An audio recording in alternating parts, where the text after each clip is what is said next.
أعوذ بالله من الشيطان الرجيم. بسم الله الرحمن الرحيم.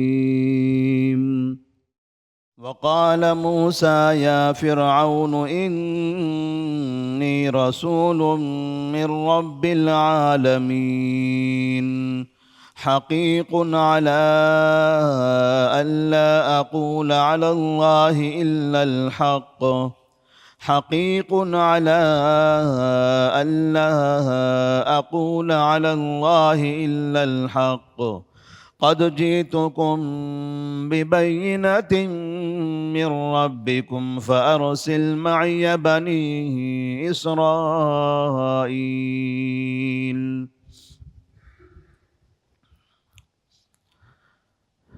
سورة الأعراف آیت نمبر 104 اور 105.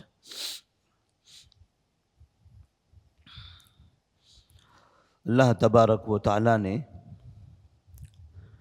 موسیٰ علیہ السلام اور ان کے زمانے کے مصر کے بادشاہ فرعون کا تذکرہ فرمایا ہے، اور موسیٰ علیہ السلام کو دعوتی مشن میں، اسلام کی دعوت میں فرعون سے کس طرح سے سابقہ پڑا،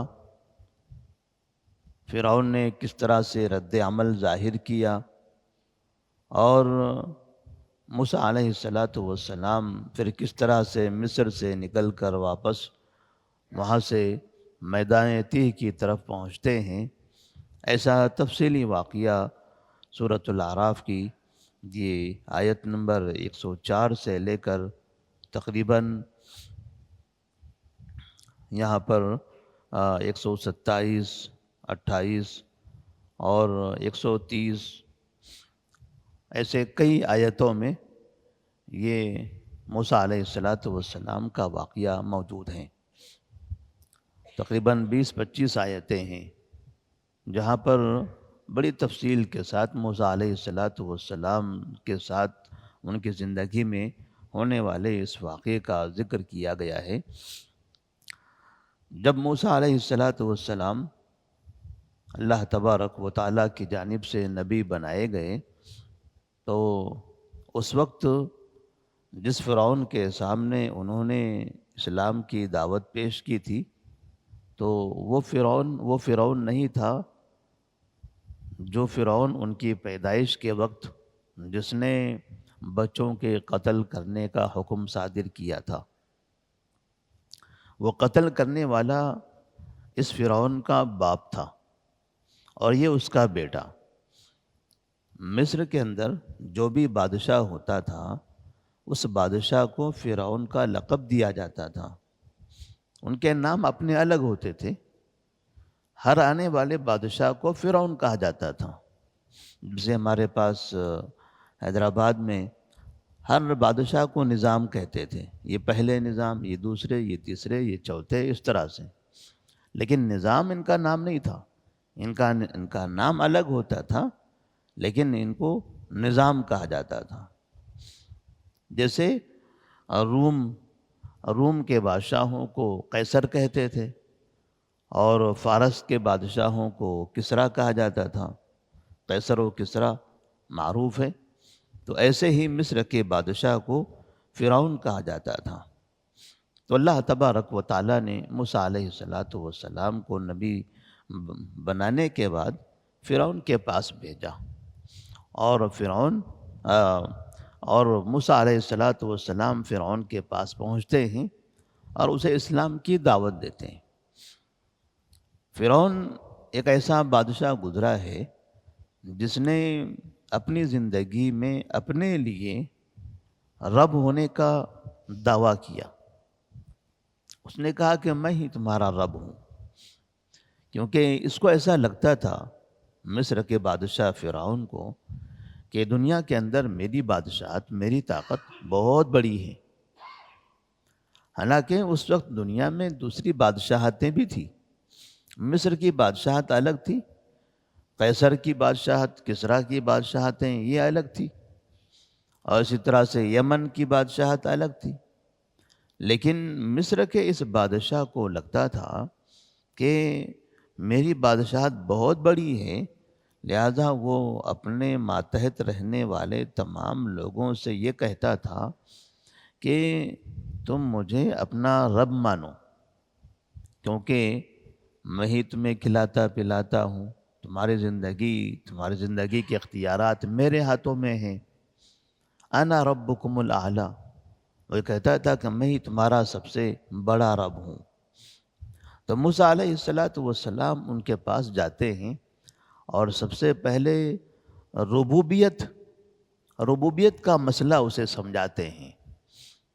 ربوبیت، رب ہونا، کہ دنیا کائنات کا رب کون ہے، اور اللہ تبارک و تعالیٰ کے بارے میں وہ ثابت کرتے ہیں کہ اللہ تبارک و تعالیٰ رب ہے، آپ رب نہیں ہو، آپ تو ایک انسان ہو۔ اللہ تبارک و تعالیٰ نے جیسے تمام انسانوں کو پیدا کیا ہے، ویسے ہی آپ کو بھی اسی نے پیدا کیا ہے، آپ رب نہیں ہیں، رب اللہ رب العالمین ہے۔ اور اس کے پاس جا کر کہتے ہیں وقال موسیٰ یا فرعون انی رسول من رب العالمین، آپ کہہ رہے ہو آپ رب ہے، میں آپ سے کہہ رہا ہوں کہ انی رسول من رب العالمین، میں رب العالمین کی جانب سے رسول بنا کر بھیجا گیا ہوں۔ آپ اس قوم سے کہتے ہو، مصر کے اس آبادی سے، کہ میں تمہارا رب ہوں، تو میں جس رب کی طرف سے رسول بنا کر بھیجا گیا ہوں وہ ساری کائنات کا رب ہے، انی رسول من رب العالمین۔ تو اس طرح سے جب موسیٰ علیہ السلام نے یہ ظاہر کیا کہ یہاں کائنات کا ایک دوسرا رب ہے اور وہ اللہ رب العالمین ہے، تو فرعون کو تکلیف ہونے لگی، فرعون چڑنے لگا، پریشان ہونے لگا، غصے میں آ گیا کہ یہ میرے مقابلے میں کسی دوسرے کو اپنا رب مانتا ہے، حالانکہ رب تو میں ہوں، اور یہ کسی اور کو رب کہتا ہے۔ تو اس طرح فرعون کے سامنے موسیٰ علیہ السلام جب پہنچے ہیں اور اسلام کی دعوت دی ہے، تو انبیاء علیہ السلام کے واقعات میں سے کم ہی ایسے انبیاء رہے ہیں جن کی زندگی میں اس طرح کے بڑے خطرناک بادشاہ گزرے ہوں اور انہوں نے ان کے سامنے، ان کے دربار میں جا کر انہیں اسلام کی دعوت دی ہو۔ نبی صلی اللہ علیہ وسلم کے زمانے میں ایسا کوئی بادشاہ نہیں ہوا کرتا تھا۔ مکہ مکرمہ میں سردار ہوتے تھے، چھوٹے سردار ہوتے تھے، ہر قبیلے کا اپنا ایک مالک ہوتا تھا، ان سرداروں کو وہ دعوت دیتے۔ بعد میں قیصر و کسریٰ کی بادشاہوں کو اپنے خطوط روانہ کیے تھے، لیکن فرعون جیسا بادشاہ اس کے دربار میں جا کر موسیٰ علیہ السلام اور ہارون علیہ السلام اس کے سامنے اس کے رب ہونے کا انکار کرتے ہیں، تو اسے ایسا محسوس ہوتا ہے کہ میری ذلت ہو رہی ہے، اور وہ بھی دربار کے سامنے۔ تو ظاہر سی بات ہے، اس طرح فرعون تو موسیٰ علیہ السلام کو نقصان پہنچانا چاہے گا۔ اسی طرح سے موسیٰ علیہ السلام نے اس کے سامنے یہ بات بھی پیش کی کہ حقیق علی الا اقول علی اللہ الا الحق، میرے لیے یہ واجب ہے، میرے لیے مناسب ہے کہ میں اللہ تبارک و تعالیٰ کے شان میں صرف صحیح بات کہوں، حق بات کہوں۔ اللہ تبارک و تعالیٰ کے بارے میں حق بات ہی بتاؤں گا، کوئی اپنی طرف سے ادھر ادھر کی غلط بات میں نہیں پیش کروں گا۔ اللہ کون ہے اور اللہ نے کیا پیغام دیا ہے، اللہ کا تعارف اور اللہ کا دین، یہ دونوں میں وہی بات کہوں، ان دونوں میں وہی بات کہوں گا جو حق ہے، لہذا اس میں میں کسی طرح سے اپنی طرف سے کوئی چیز ملا کر نہیں پیش کروں گا، کیونکہ نبیوں کا یہ مشن ہی ہے کہ اللہ تبارک و تعالیٰ نے جس چیز کا حکم دیا ہے وہی جا کر ان کو بتانا ہے۔ نبی اپنی طرف سے کوئی بات نہیں کہہ سکتے، اور آخری نبی کے بارے میں بھی اللہ تبارک و تعالیٰ نے قرآن مجید میں فرمایا کہ وَمَا يَنْطِقُ عَنِ الْهَوَىٰ، ان هو الا وحی یوحا، کہ محمد صلی اللہ علیہ وسلم اپنی جانب سے کچھ نہیں کہتے، وہ جو بھی کہتے ہیں اللہ تبارک و تعالیٰ کی جانب سے جو وحی نازل ہوتی ہے وہی آپ صلی اللہ علیہ وسلم کہتے ہیں۔ تو یہی طریقہ اس نبیوں کے متبعین کا بھی ہونا چاہیے۔ جب نبیوں کے متبعین وہی بات پیش کریں گے جو بات نبیوں نے انہیں بتائی ہے، تب تو یہ دین محفوظ رہے گا، تب یہ دین محفوظ رہے گا۔ لیکن جہاں متبعین نے، پیروکاروں نے اپنی طرف سے کچھ باتیں ملا کر پیش کرنا شروع کی، وہیں سے اس دین کے اندر بگاڑ پیدا ہوا۔ لہذا آخری نبی کے آنے سے پہلے جتنی قومیں دنیا میں گزری ہیں ان تمام کا یہی مسئلہ رہا کہ نبیوں نے انہیں جو دین دیا اس دین میں وہ کچھ ملاتے رہے، اپنی طرف سے بڑھاتے رہے یا کچھ گھٹاتے رہے۔ یہ گھٹانے بڑھانے میں وہ اتنا آگے بڑھ گئے کہ پھر بعد میں انہیں یہ سمجھنا مشکل ہو گیا کہ اصل ہمیں جو چیز دی گئی تھی آخر وہ کیسی تھی۔ ہم نے اس کو اتنا گھٹایا، اتنا بڑھا دیا، اتنا سب تبدیل کر دیا، تو اب وہ اس بات میں پریشان رہیں کہ ہمارے نبی نے ہمیں جو دین دیا تھا، ہمیں جو کتاب دی تھی، ہمیں جو شریعت دی تھی، اس کی اصلی شکل کیا تھی۔ بار بار گھٹانے بڑھانے سے اصلی شکل ہی ان کے نزدیک مشکوک ہو گئی، وہی سمجھ میں نہیں آ رہا تھا۔ تو اس طرح سے انہوں نے دین کو مکمل طور پر برباد کر دیا۔ تو اللہ تبارک و تعالیٰ نے بعد میں پھر دوسرا نبی بھیجا۔ یہ سلسلہ چلتا رہا یہاں تک کہ آخری نبی محمد صلی اللہ علیہ وسلم آئے، اور محمد صلی اللہ علیہ وسلم نے بار بار اس بات کی تاکید کر دی کہ میرے دین میں اب آپ لوگ کوئی چیز نہ بڑھاؤ اور نہ اس میں سے گھٹاؤ، اس دین کو ہو بہو اسی طرح سے بعد والوں تک پہنچاؤ۔ آپ صلی اللہ علیہ وسلم ہمیشہ جو خطبہ دیا کرتے تھے تو اس خطبے میں باقاعدہ اس کا ذکر کرتے تھے، ایاکم ومحدثات الامور فإن كل محدثۃ بدعہ۔ لوگوں، نئی چیزیں دین میں داخل کرنے، ایجاد کرنے سے بچو۔ ایاکم ومحدثات الامور فإن كل محدثۃ بدعہ، سے لے کے ہر داخل کی جانے والی عبادات میں، دین میں داخل کی جانے والی ہر نئی چیز بدعت ہے۔ اور دوسری روایت میں ہے وَكُلُّ بِدْعَةٍ ضَلَالَةٍ وَكُلُّ ضَلَالَةٍ فِي النَّارِ، ہر بدعت گمراہی ہے اور گمراہی کا ٹھکانہ جہنم ہے۔ یہاں تک کہ آپ صلی اللہ علیہ وسلم نے حوض کوثر کے بارے میں فرمایا تھا کہ جب مسلمان، میری امت حوض کوثر پر آئے گی تو میں انہیں پانی پلاؤں گا، لیکن کچھ لوگ آ رہے ہوں گے تو فرشتے ان کو روک دیں گے، تو آپ کہیں گے یہ تو میرے ساتھی ہیں، یہ تو میری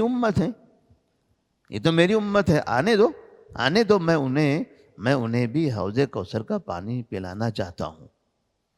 تو فرشتے کہیں گے انک لا تدری ما احدثوا بعدک، انک لا تدری ما احدثوا بعدک، آپ کو نہیں پتہ ہے، آپ نہیں جانتے ہیں، کیونکہ آپ کو اتنا ہی پتہ ہے جو آپ کے سامنے ہوا ہے، آپ کے بعد آپ کی قوم میں، آپ کی امت میں لوگوں نے دین کے اندر کس طرح سے نئی چیزیں داخل کر دی اور کیسے گھٹانے بڑھانے کا کام کیا ہے، تو اس کے بارے میں تو آپ جانتے نہیں۔ آپ نے ایک دین دے دیا تھا، چلے گئے، لیکن اور ساتھ میں پابندی کر دی تھی کہ اس دین میں نہ کچھ گھٹانا ہے اور نہ بڑھانا ہے، لیکن کچھ ایسے لوگ ہیں جنہوں نے یہ کام کیا ہے، اور یہ وہی لوگ ہیں، شکل و صورت سے تو آپ کی امت ہی ہیں، یہ اپنے آپ کو مسلمان تو کہتے ہیں، لیکن یہ دین کو برباد کرنے والے لوگ ہیں، تب آپ صلی اللہ علیہ وسلم کو جب اس حقیقت کا علم ہوگا تو آپ کو بھی ان سے نفرت ہونے لگے گی، اور آپ کہیں گے سحقاً لمن غیر بعدی، دور کر دو، بھگاؤ ان کے ہاتھ سے، دفع کر دو ان لوگوں کو، ایسے بدبختوں کو یہاں سے ہٹا دو۔ ان لوگوں نے میرے دین میں تبدیلی کر دی۔ امانت میں خیانت کرنے والے لوگ، جن کو میں نے صاف شفاف دین دیا تھا، انہوں نے امانت میں خیانت کی ہے۔ ایسے لوگوں کو ہٹاؤ میرے پاس سے، ہم انہیں حوض کوثر کا پانی نہیں پلائیں گے۔ تو نبی کریم صلی اللہ علیہ وسلم اپنی طرف سے کچھ بات پیش کرنے، داخل کرنے والے دین میں، ایک ہوتا ہے کہ دنیا کے اندر نئی نئی چیزوں کا ایجاد کرنا، تو یہ غلط نہیں ہے، لیکن دین میں نئی چیز داخل کر دینا اور کیا کسی چیز کو حذف کر دینا، تو یہ دین کی بربادی ہوتی ہے۔ تو امت محمدیہ میں سے بہت سے لوگوں نے یہ کارنامے انجام دیے ہیں، آج بھی لوگ کر رہے ہیں۔ کچھ لوگوں نے پہلے کیا ہوا تھا اور آج تک لوگ اس چیز پر عمل کرتے چلے جا رہے ہیں، اور یہ کب تک ہوگا اس کا پتہ نہیں ہے۔ لیکن ان کے ہوتے ہوئے بھی اللہ تبارک و تعالیٰ نے کچھ ایسے علماء حق کو محفوظ رکھا ہوا ہے کہ ہر زمانے میں یہ ایسے دین میں نئی چیزیں ایجاد کرنے والے، اس کو ہم بدعت و خرافات کہتے ہیں، ایسے چیز کا خاتمہ کرنے، ان چیزوں کی حقیقت لوگوں کے بتانے، اس چیز میں وہ مشغول رہتے ہیں۔ نبی نے فرمایا تھا لا تزال طائفۃ من امتی ظاہرین علی الحق، میری امت میں سے برابر ایک ایسی جماعت رہے گی جو حق پر باقی رہے گی، اور یہ برابر حق کا کام کرتی رہے گی۔ تو موسیٰ علیہ السلام نے یہاں پر اس بات کی وضاحت کر دی، میں آپ کو جو بتاؤں گا بالکل صحیح بات بتاؤں گا۔ اللہ تبارک و تعالیٰ کے بارے میں کہنا ہے تو میں حق ہی بولوں گا، حق کے علاوہ کچھ بھی نہیں بولوں گا، اللہ کے تعارف کے بارے میں بھی اور اللہ کے اس دین کے بارے میں بھی۔ قد جئتکم ببینۃ من ربکم، میں تمہارے پاس تمہارے رب کی جانب سے رسول بنا کر بھیجا گیا ہوں، یا میں تمہارے پاس تمہارے رب کی جانب سے دلیل لے کر آیا ہوں، میں تمہارے پاس تمہارے رب کی جانب سے، یعنی موسیٰ علیہ السلام نے فرعون سے کہا تمہارے رب کی جانب سے، یعنی وہ رب صرف میرا ہی نہیں ہے، تمہارا بھی رب ہے، تم سب کا رب ہے، فرعون کا تمہارا بھی رب ہے، فرعون کی جو قوم اطراف میں اس کے بیٹھی ہوئی تھی ان سے بھی کہا تمہارا بھی رب ہے۔ یہ نہ سمجھو کہ یہ تمہارا رب ہے، تمہارا رب اللہ رب العالمین ہے، اللہ تبارک و تعالیٰ تمہارا رب ہے۔ تو میں تم سب کے رب کی طرف سے دلیل لے کر تمہارے پاس آیا ہوں۔ فارسل معی بنی اسرائیل، موسیٰ علیہ السلام نے فرعون سے مطالبہ کیا کہ بنو اسرائیل کو میرے ساتھ بھیجو، جو بنو اسرائیل یہاں رہتے ہیں ان کو میرے ساتھ بھیجو۔ مصر کا عالم یہ تھا کہ بہت زمانہ پہلے مصر میں بنو اسرائیل آئے ہوئے تھے۔ بنو اسرائیل کہتے ہیں یعقوب علیہ السلام کو، یعقوب علیہ السلام کا لقب اسرائیل ہے۔ یعقوب علیہ السلام کے جو بیٹے تھے یوسف علیہ السلام اور ان کے علاوہ 11 بھائی یعنی 12 بیٹے، یہ جو 12 بیٹے تھے یعقوب علیہ السلام کے، تو اس میں سے یوسف علیہ السلام کا قصہ بڑی تفصیل کے ساتھ قرآن مجید میں ذکر کیا گیا ہے، کس طرح سے بچپن میں ان کے بھائیوں نے انہیں کنویں میں ڈال دیا تھا۔ یوسف علیہ السلام کنویں سے نکلے، سیدھے مصر کی طرف انہیں لے جایا گیا۔ جن قافلے والوں نے انہیں کنویں سے اٹھایا تھا وہ قافلہ مصر جا رہا تھا، اور اس سے پہلے یوسف علیہ السلام یعقوب علیہ السلام کنعان میں رہتے تھے۔ کنعان یہ فلسطین میں ہے، تو یہاں سے یہ نکلے ہیں اور قافلے والوں نے سیدھے انہیں مصر کے بازار میں پہنچایا ہے۔ مصر کے بازار میں فروخت ہو رہے تھے، تو وہاں سے عزیز مصر نے ان کو خرید لیا، اور اس طرح سے مصر کے شاہی دربار میں پہنچ گئے یوسف علیہ السلام۔ پھر وہاں رہنے کے بعد وہاں سے پھر انہیں جیل جانا پڑا، پھر جیل سے باہر نکلے ہیں تو بعد میں مصر کے آپ خزانچی بنے، خزانے کے ذمہ دار بنے، اور اس طرح سے اللہ تبارک و تعالیٰ نے یوسف علیہ السلام کی زندگی میں جو تبدیلی لائی، تو بعد میں ادھر یعقوب علیہ السلام یوسف علیہ السلام کا انتظار کرتے رہے. وہ غمزدہ تھے، وہ پریشانی میں تھے کہ میرے بیٹے کا کیا ہوا، کہاں چلا گیا میرا بیٹا. ان کی جو باقی 11 بچے تھے وہ کہتے تھے کہ یوسف علیہ السلام کو تو بھیڑیے نے کھا لیا ہے. یعقوب علیہ السلام کو یقین نہیں ہوتا تھا. وہ کہتے تھے نہیں، میرے بچے سے میری ملاقات ہوگی. تم لوگ جھوٹ بولتے ہو، تم جھوٹ بولتے ہو. ایک زمانہ آیا کہ اس علاقے میں فلسطین میں قحط سالی آئی، لوگوں کے پاس کھانے پینے کا اناج نہیں تھا، اور مصر میں کھانے پینے کا اناج بہت زیادہ تھا. انہوں نے وہاں پر چونکہ خزانے کے ذمہ دار یوسف علیہ السلام تھے تو انہوں نے وہاں کے خزانے کو بھر دیا تھا. خوشحالی تھی ان کے زمانے میں، ایک مرتب اور ایمانداری کے ساتھ بہترین وہ نظام چلا رہے تھے جس کی وجہ سے لوگوں کی روزمرہ کی زندگی بھی آرام سے چل رہی تھی، اور ساتھ میں ان کے پاس باقاعدہ دولت موجود بھی تھی، جمع بھی تھی. تو مصر میں اعلان کر دیا گیا کہ اس طرح سے اگر کہیں پر کسی کو پریشانی ہے، کھانے پینے کی، اناج کی ضرورت ہے تو ہمارے پاس آ جائے، ہم انہیں اناج دیتے ہیں. ادھر یعقوب علیہ السلام کے بیٹوں کو پتا چلا کہ وہاں اناج مل رہا ہے تو یہ بیٹے مصر کی طرف آ گئے، اور مصر میں آنے کے بعد پھر یہاں ان کی ملاقات یوسف علیہ السلام سے ہوئی. اس طرح سے ایک طویل واقعہ ہے جو انشاءاللہ کبھی سورہ یوسف میں اس کی تفصیل بتائی جائے گی. اور پھر یہاں سے جب بھائیوں کے آپس میں ملاقات ہوئی تو پھر اس ملاقات کے بعد یعقوب علیہ السلام کو مصر میں طلب کیا گیا تو یعقوب علیہ السلام بھی مصر آ گئے. تو اس طرح یوسف علیہ السلام اور ان کے بھائی اور ان کے والدین یہ سب کے سب اب مصر میں رہنے لگے. تو یعقوب علیہ السلام کے جو 12 بیٹے تھے، یہ 12 کے 12 بیٹے اب یہاں آ گئے.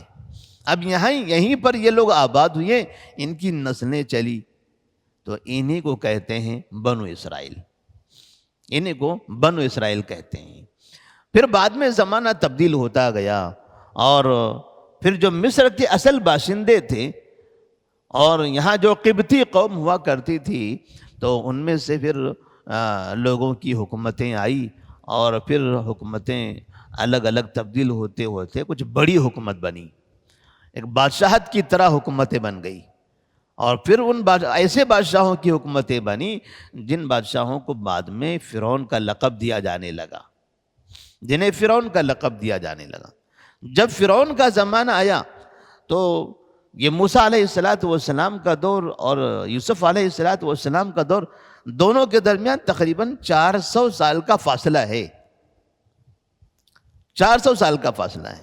یوسف علیہ السلام اور ان کے لوگ جب ان کے خاندان کے لوگ جب مصر آئے، وہ وہاں سے لے کر موسیٰ علیہ السلام کو جب نبی بنایا گیا تب تک اس درمیان میں 400 سال کا فاصلہ گزر چکا.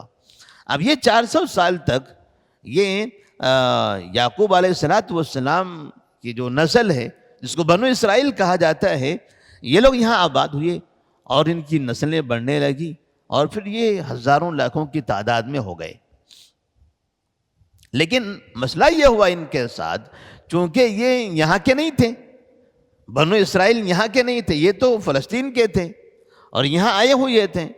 تو بعد میں یہاں کے باشندوں نے، یہاں کی حکومت نے، یہاں کے فرعون نے ان سب کو غلاموں کی طرح رکھنا شروع کر دیا. ان کو اپنے معاشرے سے کاٹ کر رکھا کہ تم یہاں دوسرے درجے کے شہری ہو، تم یہاں کے اصل نہیں ہو.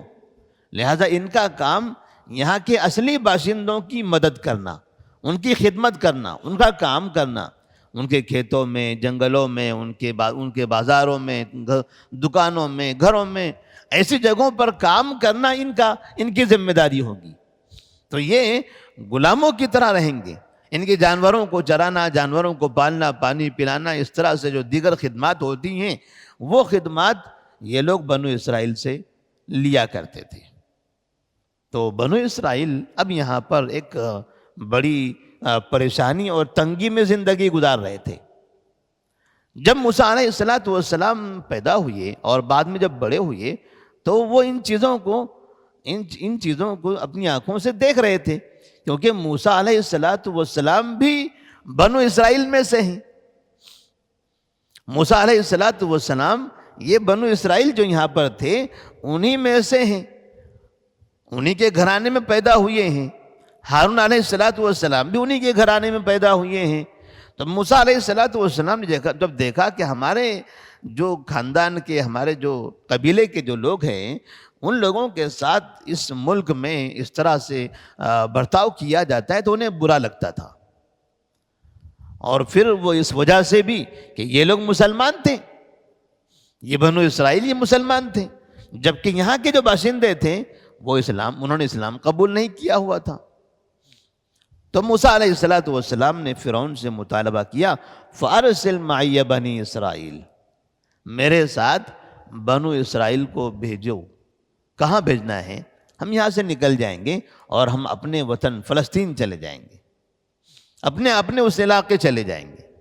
لیکن فرعون نہیں چاہتا تھا کہ بنو اسرائیل کو اس طرح سے بھیجا جائے، کیونکہ وہاں کے لوگ بنو اسرائیل کے محتاج بھی تھے، وہاں کے کام کاج کے لیے، وہاں جو کھیتی باڑی ہے، جانوروں کے خدمات ہیں، ان سب کاموں کے لیے وہ بنو اسرائیل کو چاہتے تھے کہ یہ لوگ یہاں رہیں۔ اگر یہ نہیں رہیں گے تو یہ چھوٹے چھوٹے کام کون کرے گا؟ لیکن موسیٰ علیہ السلام اس لیے لے جانا چاہتے تھے کیونکہ ان لوگوں پر ظلم ہوتا تھا، ان کے ساتھ برا برتاؤ ہوا کرتا تھا۔ تب یہاں سے نئے نئے مسائل شروع ہوئے۔ جب موسیٰ علیہ السلام نے فرعون سے مطالبہ کیا کہ بنو اسرائیل کو بھیجیں تو فرعون نے وہاں پر انکار کر دیا، اور پھر اس کے بعد موسیٰ علیہ السلام اور فرعون کے درمیان میں جو مطالبے اور جو مکالمے ہوئے تھے جادوگری وغیرہ سے متعلق، اس کی تفصیلی آیتیں آگے آ رہی ہیں، انشاءاللہ اس کا تذکرہ کل آئندہ کے درس میں کیا جائے گا۔ تو یہاں جو ایک پیغام ہے موسیٰ علیہ السلام کی زندگی سے، ایک تو یہ کہ انسان، ایک مسلمان کو خاص طور پر دین کے اندر کبھی بھی کسی نئی چیز کے اضافے کی کوشش نہیں کرنا چاہیے، ورنہ اس سے بہت بڑا نقصان ہوتا ہے۔ وہ نقصان آج تک بھی ہم دیکھ رہے ہیں۔ جن لوگوں نے آج سے 1000 سال 1200 سال پہلے کسی نئی چیز کا ایجاد کیا ہوا تھا، آج 1200 سال کے بعد بھی لوگ مسلمان ان چیزوں پر عمل کر رہے ہیں۔ ان کے خاتمے کے لیے اتنی محنت کرنی پڑ رہی ہے، مگر لوگوں کے دل دماغ سے وہ چیزیں جاتی نہیں ہیں، اور وہ چیزیں نسل در نسل پھیلتی چلی جا رہی ہیں، اس میں اضافہ ہی ہوتا جا رہا ہے۔ یہ جب تک چلتا رہے گا تب تک کہ اس آدمی کو، اس شخص کو اس کا گناہ ملتا رہے گا جن لوگوں نے یہ حرکتیں کی ہیں۔ اسی طرح سے موسیٰ علیہ السلام جب فرعون کے پاس جاتے ہیں تو دلیل لے کر جاتے ہیں، برہان لے کر جاتے ہیں، معجزے لے کر جاتے ہیں۔ ایک بات سمجھ میں آتی ہے کہ جب بھی کسی گمراہ انسان، کافر ہو یا بدعتی ہو یا مشرک ہو، ایسے انسان کے پاس ہم دعوت کے لیے جائیں تو ہمارے پاس باقاعدہ دلیلیں ہونی چاہیے، ہماری اپنی تیاری ہونی چاہیے، ہمارے پاس ایسے ثبوت، ایسی باتیں ہونی چاہیے کہ ایسے آیتیں، ایسی حدیثیں ہونی چاہیے کہ ہم ان کو سمجھا سکیں۔ اس لیے کہ جس کے پاس کچھ نہ ہو، کوئی ثبوت نہ ہو، کوئی آیت نہ ہو، کوئی حدیث نہیں ہے، علم ہی نہیں ہے اس آدمی کے پاس، بھلا بے علم آدمی کیسے سامنے والے کو سمجھا سکتا ہے؟ مطلب یہ ہوا کہ دعوت و تبلیغ کا کام یہ اہل علم کو کرنا چاہیے، جاہلوں کو نہیں۔ اور ہمارے پاس ہم دیکھتے ہیں تقریباً جاہل لوگ دعوت و تبلیغ کے کام میں لگے ہوئے ہیں۔ کیا ہے آپ کے پاس؟ تو کچھ بھی نہیں ہے، نہ عربی آتی ہے نہ اردو آتی ہے، آتا کچھ بھی نہیں ہے، مگر نکلے ہیں تبلیغ کے لیے۔ تو تبلیغ کے لیے، دعوت کے لیے، دعوت دینے والے کے پاس علم ہونا چاہیے۔ اللہ تبارک و تعالیٰ سے دعا ہے کہ اللہ تبارک و تعالیٰ ہم تمام کو اس کی توفیق عطا فرمائے۔ السلام علیکم ورحمۃ اللہ وبرکاتہ۔